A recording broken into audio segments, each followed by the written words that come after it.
Hello student, आज start किया जाएगा क्लास 12 का बायो-सेवर्ट्स का नियम और परिमित लंबाई के रिजरेखी धारावाही चालक के कारण चुंबकीय क्षेत्र। तो स्टार्ट करने से पहले मैं आपको बताऊंगा कि कोई भी स्टूडेंट्स चाहे वो नीट क्वालिफाई करे या आईआईटी क्वालिफाई करे या और कोई अदर्स एग्जाम क्वालिफाई करता है, उसमें उसकी रोज की मेहनत, उसकी रोज की लगन काम देती है। कोई कहे कि भाग हाथ की लकीरों में होता है, तो हाथ की लकीरों में नहीं, माथे के पसीने में होता है। तो मैं इसी उम्मीद के साथ आप लोगों से जुड़ा हूं कि आप लोग हाथ की लकीर पर ना विश्वास करके अपने हार्ड वर्क, डेली का जो आपका वर्क है उस पर आप एतबार करें। चलिए तो हम आज स्टार्ट करते हैं। एकदम बिल्कुल कोई भी सब्जेक्ट बोर होके नहीं, तन मन धन से जब आप पढ़ेंगे तो अपने आप आएगा। फिजिक्स कठिन नहीं होता, बहुत ही अच्छा सब्जेक्ट होता है। तो चलिए हम स्टार्ट करते हैं बायो-सेवर्ट्स का नियम।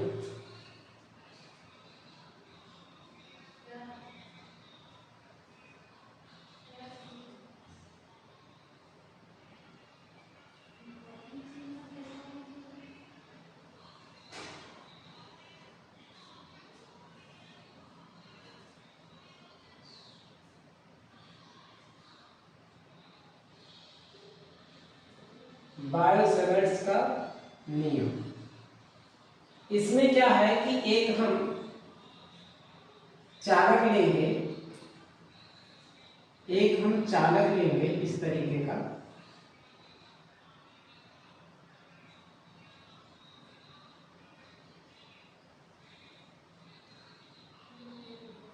और यहाँ पे इसमें धारा I प्रवाहित करेंगे। इसका एक अल्पांश लेंगे, इस अल्पांश को हम बोलेंगे dl, और यहां से r दूरी पर एक बिंदु P लेंगे।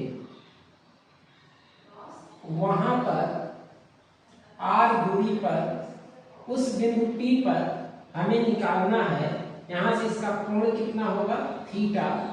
अब कितनी चीजें हो गई, एक तो ये दूरी हो गई, एक ये कोण हो गया, एक dl हो गया, एक उसमें धारा है। 1 2 3 4 चीजें आपको याद रखनी होगी। अब यहाँ पे धारा इस डायरेक्शन में, जब ये करंट यहाँ लूप में जाएगा करंट, तो यहाँ पर उसका डायरेक्शन ऊपर की ओर होगा। जब यहाँ उसका ऊपर की ओर होगा तो यहाँ पर जो चुंबकीय क्षेत्र उत्पन्न होगा उसका डायरेक्शन क्या है, ये हमें पता करना होगा। इस दाहिने हाथ के अंगूठे को उस करंट के डायरेक्शन में रखेंगे, उंगली को वहां उसके डायरेक्शन में करेंगे और उंगली को ऐसे घुमाएंगे तो ये बता देगा कि ये बोर्ड के अंदर जो डायरेक्शन जा रहा है उस डायरेक्शन में चुंबकीय क्षेत्र उत्पन्न होगा। तो चुंबकीय क्षेत्र चूंकि एक सदिश राशि है, इसलिए उसके डायरेक्शन को पता होना चाहिए। तो कोई चीज अगर बोर्ड से बाहर आ रही है, ये वाला डायरेक्शन अगर आपको शो कर रहा है, तो उसको इस तरीके से बताते हैं कि ये डायरेक्शन इस तरीके का है, ये बताता है कि ये बोर्ड से बाहर आ रहा है। लेकिन अगर कोई चीज बोर्ड के अंदर डायरेक्शन शो कर रहा है कि वो इधर जा रहा है, तो इसको हम क्रॉस से दिखा देते हैं। तो यहाँ पे करंट बताया कि अंगूठे इधर रखिए और बी का डायरेक्शन, इसको उंगली को हम कर्ल करेंगे तो वो पता चल जाएगा। तो बी का जो यहाँ डायरेक्शन होगा वो इस तरीके का होगा, अंदर की ओर। बी का डायरेक्शन यहाँ पर अंदर की ओर होगा। अब यहाँ पर हम क्या करेंगे कि माना किसी धारावाही चालक के किसी धारावाही चालक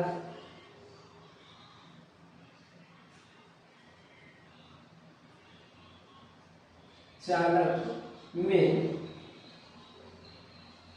I धारा या I वैद्युत धारा, चालक में वैद्युत धारा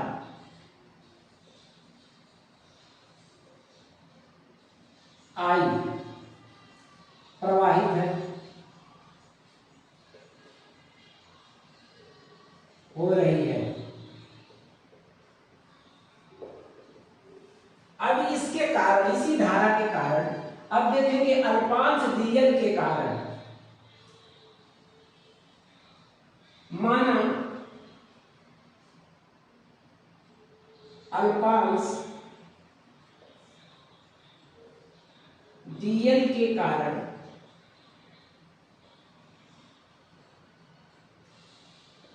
बिंदु P पर उत्पन्न चुंबकीय क्षेत्र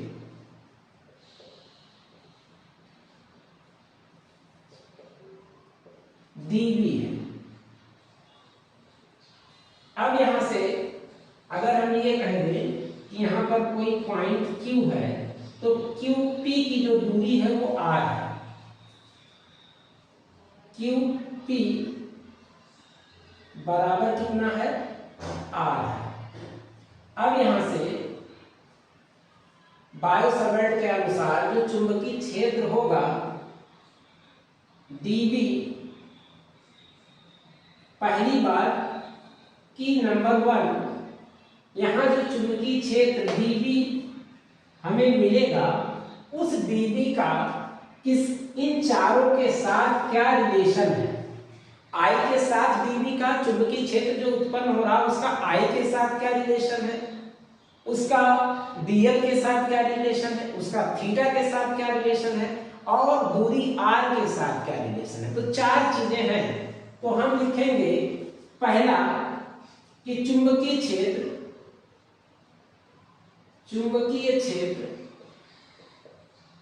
dV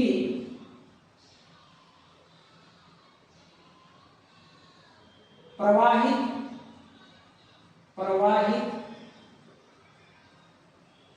धारा I के अनुक्रमानुपाती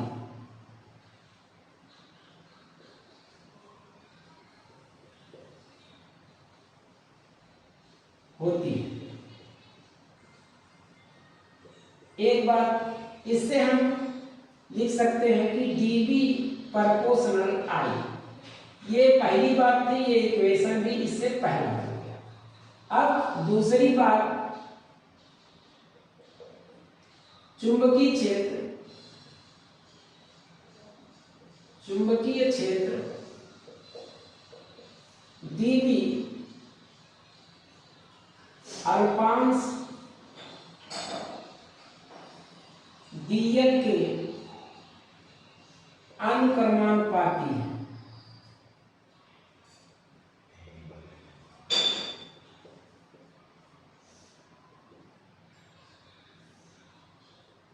होती है। तो इससे पता चला कि dV प्रोपोर्शनल dl, ये दूसरी बात हो गई। तीसरी चीज कि यह मीन्स क्या? चुंबकीय क्षेत्र, यह dV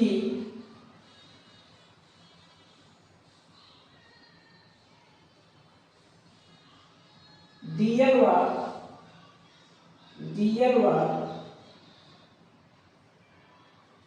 दूरी r के बीच का के कोण के ज्या का मतलब साइन के अनुक्रमानुपाती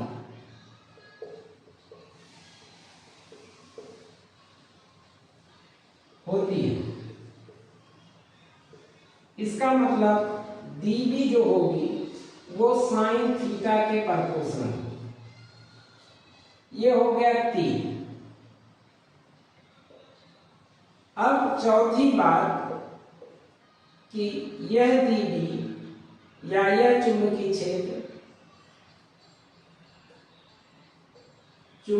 क्षेत्र dV इस दूरी r के व्युत्क्रमानुपाती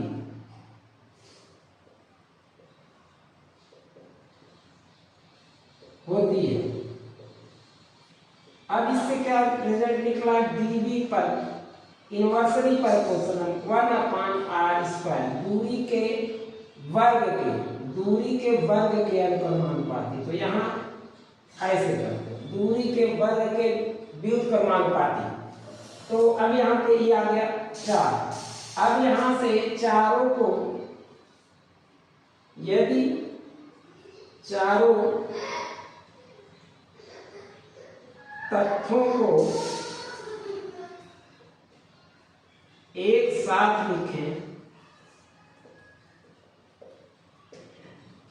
लिखने पर क्या मिलेगा, dB proportional IDL sin theta upon में r²। अब ये प्रोपोर्शनल अगर हम हटाएंगे तो एक कांस्टेंट हमें लाना पड़ेगा और इक्वल का निशान लाना पड़ेगा। तो dB बराबर μ0/4 पाई IDL sin थीटा अपान में r²। यही आपका बायो-सेवर्ट्स का नियम है। यहाँ पे r² है।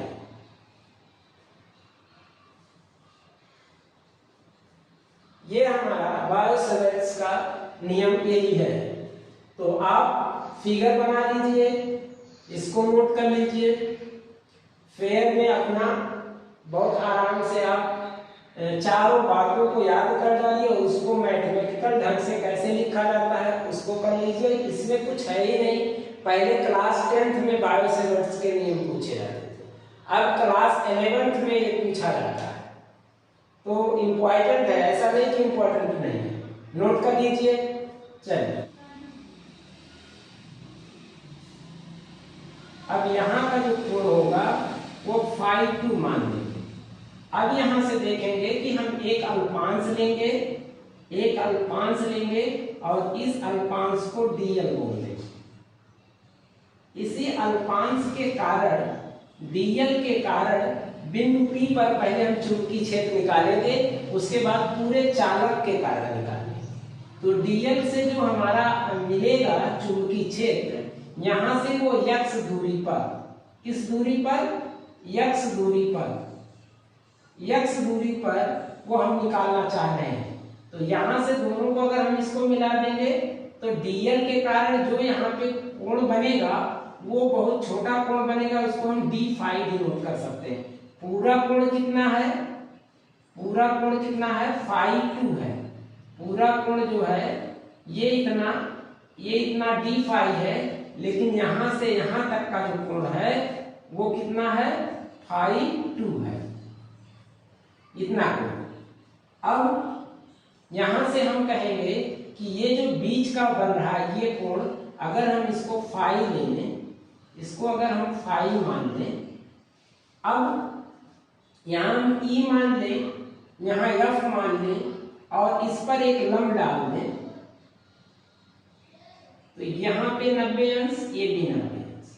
अब ये यहाँ पर पॉइंट हम G ले लें, तो सबसे पहले हम इसमें इसको लिखेंगे कि माना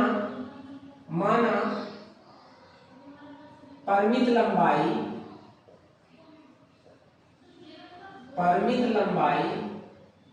के रिजरेखी धारावाही चालक में I धारा प्रवाहित हो रही है,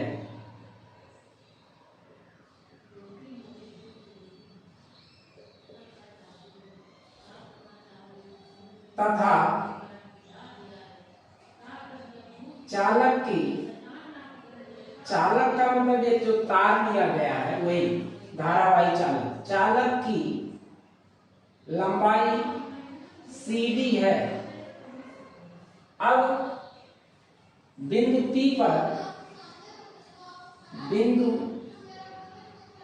पर अब देखिए इसमें जितनी चीजें दी गई हैं उनको आप थोड़ा थोड़ा करके यहाँ लिखेंगे, पेज अपने आप भरता चला जाएगा। अब हम बताएंगे कि माना कोण CPQ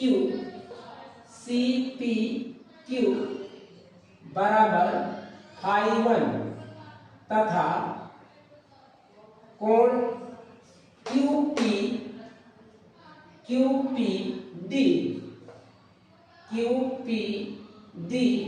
बराबर φ2। कोण ये φ1 हो गया और ये φ2 हो गया। अब बताएंगे कि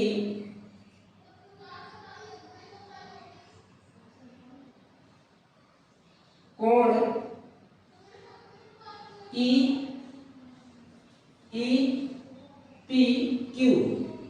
EPQ बराबर φ तथा EPF कोण EPF बराबर कितना d फाइ।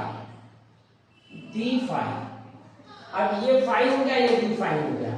अब हमें त्रिभुज लेना है। ये त्रिभुज माना त्रिभुज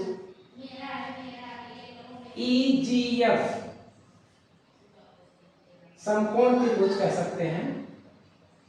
माना समकोण त्रिभुज EGF में यहां पर हमने क्या ले लिया, थीटा ले लिया। इसमें क्या होगा, कोण EFG बराबर थीटा। ये बीच में जो रहेगा उसका वैल्यू है। इस कोण की बात करें तो इसको बीच में बात करेंगे, इसको बीच में रखेंगे तो ये थीटा हो गया। अब बायो-सेवर्ट के नियमानुसार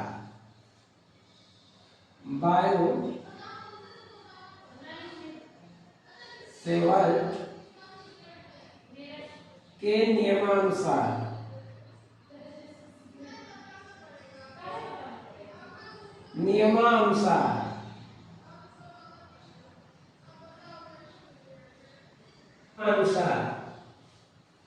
अब यहां पर अल्पांश dl के कारण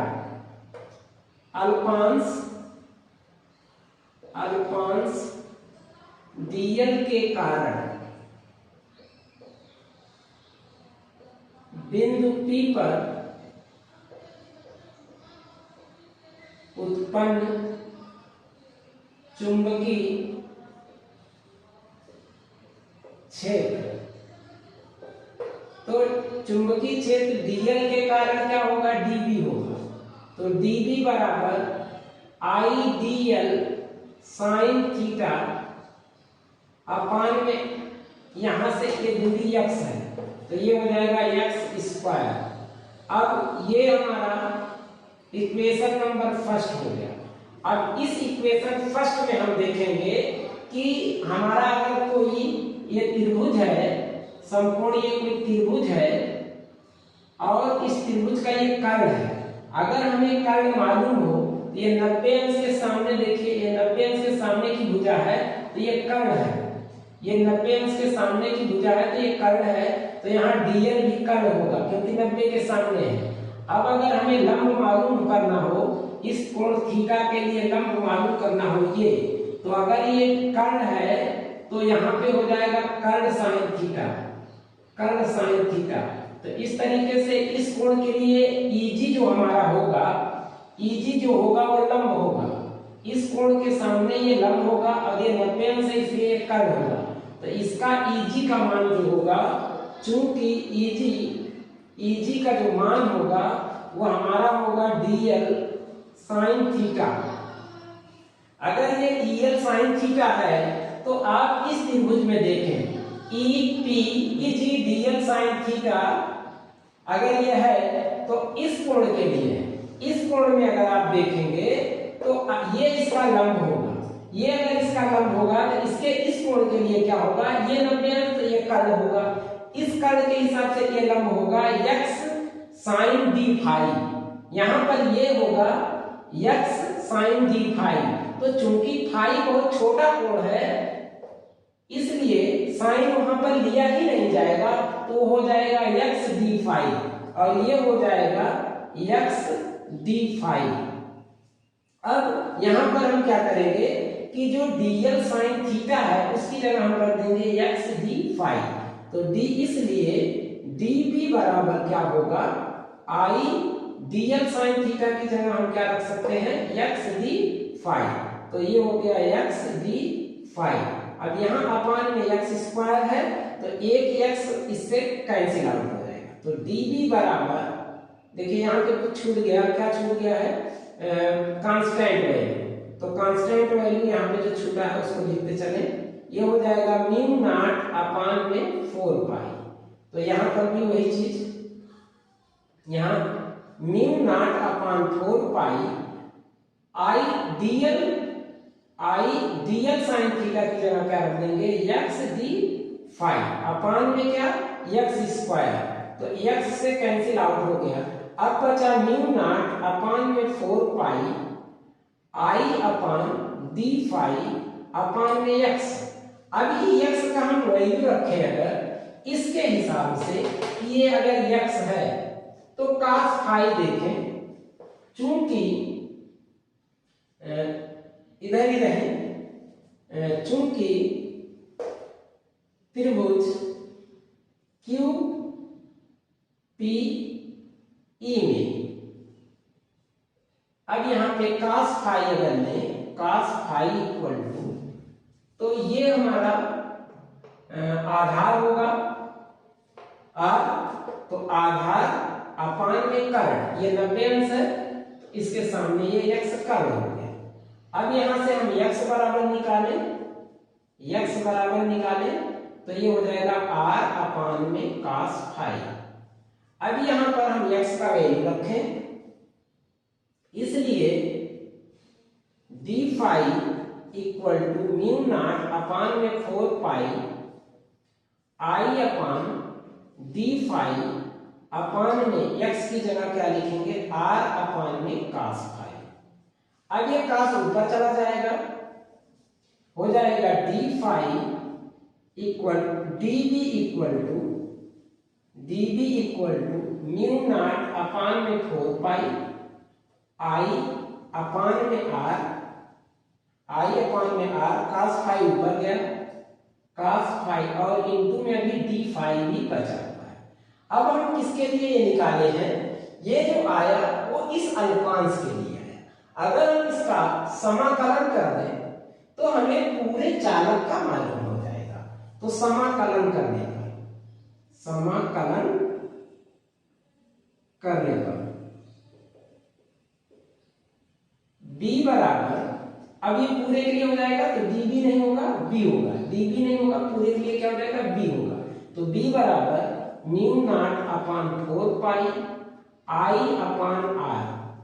जो चीज फिक्स है, ये कांस्टेंट फिक्स है, यहाँ पर ये नहीं चेंज होने वाला है, तो इसमें समाकलन नहीं लगेगा, इसमें प्रवाहित धारा चेंज नहीं होगी और यहाँ से इसकी दूरी चेंज नहीं होगी। तो i अपान r ये इतना कांस्टेंट वैल्यू है, ये जैसे तैसे पड़ा रहेगा।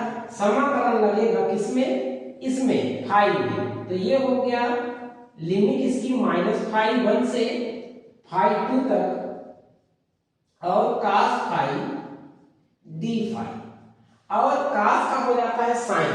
तो यहाँ पर b इक्वल टू हो गया mu not upon 4 pi i by r, bracket में इसको सॉल्व करने के बाद हो गया साइन फाई, और इसकी लिमिट है -फाई1 से फाई2 तक।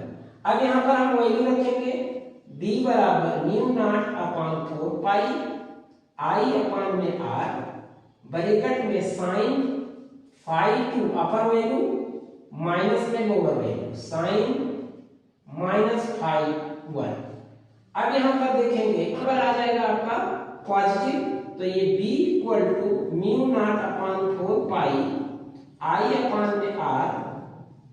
अगर नहीं दिख रहा है तो हम इसको यहाँ से इधर कर देते हैं, हो सकता है ना दिख रहा हो।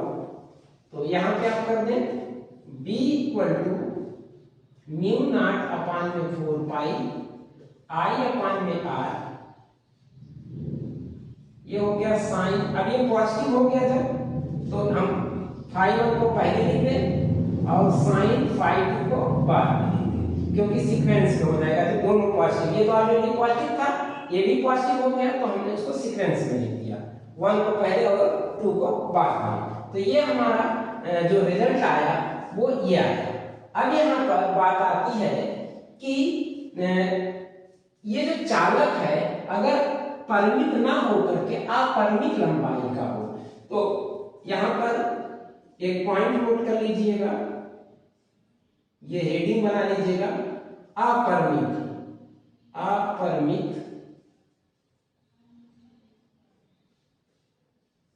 लंबाई के चालक धारावाही चालक के लिए, तो φ1 जो होगा वो φ2 के बराबर होगा और ये दोनों π/2 या 90 अंश के बराबर होगा। ये जैसे जैसे दूर होगा, जैसे जैसे ये दूर होगा, ये पॉइंट यही है और ये अपरिमित होती जाएगी। जैसे जैसे इसकी लंबाई आप बढ़ाएंगे तो ये एंगल बढ़ता जाएगा, जब ये अनंत पर हो जाएगा तो ये 90 अंश हो जाएगा। तो ये 90 अंश के लिए अगर हम यहाँ पर मान रखेंगे तो sin 90 का दोनों का मान, sin 90 का मान 1 और फिर sin 90 का मान 1, तो ये 1 1 2 हो जाएगा। तो b इक्वल टू इसके लिए होगा mu naught by 4 pi I/r और ब्रैकेट में कितना हो जाएगा 1 और 1 प्लस 2 हो जाएगा, 1 और 1 प्लस 2 हो जाएगा। तो ये जो है 2 जो होगा उस 2 से ये 4 कट जाएगा, तो यहाँ 2 आ जाएगा। तो b इक्वल टू क्या बनेगा, b इक्वल टू क्या बनेगा, mu naught by 2 pi I/r बनेगा। किसके लिए, अपरिमित लंबाई के लिए ये आएगा। अब इसके लिए कभी कभी पूछा जाता है कि एक इसका जो इंड मतलब एक छोर जो इसका है वो पता है, परिमित है, और एक अपरिमित है। तो जो पता रहेगा, जो हमारे सामने है, जो दिख रहा है, उसके लिए हम कितना रखेंगे, उसके लिए π/2 रखेंगे। और जो हमें पता नहीं है उसके लिए हम क्या रखेंगे, मतलब ये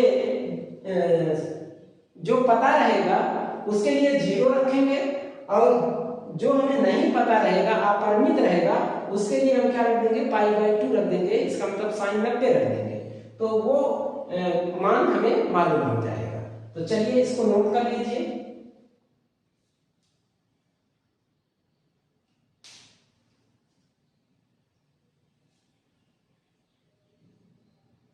वीडियो रोक करके आप फेयर तैयार कर सकते हैं। चलिए, आपको अगर अच्छा लगा, वीडियो अच्छा लगा, तो आप लाइक जरूर किया करें, कमेंट भी लिखा करें। कमेंट लिखने से हमें पता चलता है कि कौन इसको देखा है और उसने इस वीडियो के प्रति क्या उसकी फीलिंग है, हमारे प्रति उसकी क्या फीलिंग है, ये सब चीजें हमें पता होती है। और हम कमेंट आपका पढ़ते रहते हैं, तो आप कमेंट जरूर किया करें। और अगर आपको अच्छा लगता है तो अपने दोस्तों को शेयर भी किया करें। आज का बस यहीं तक, थैंक यू।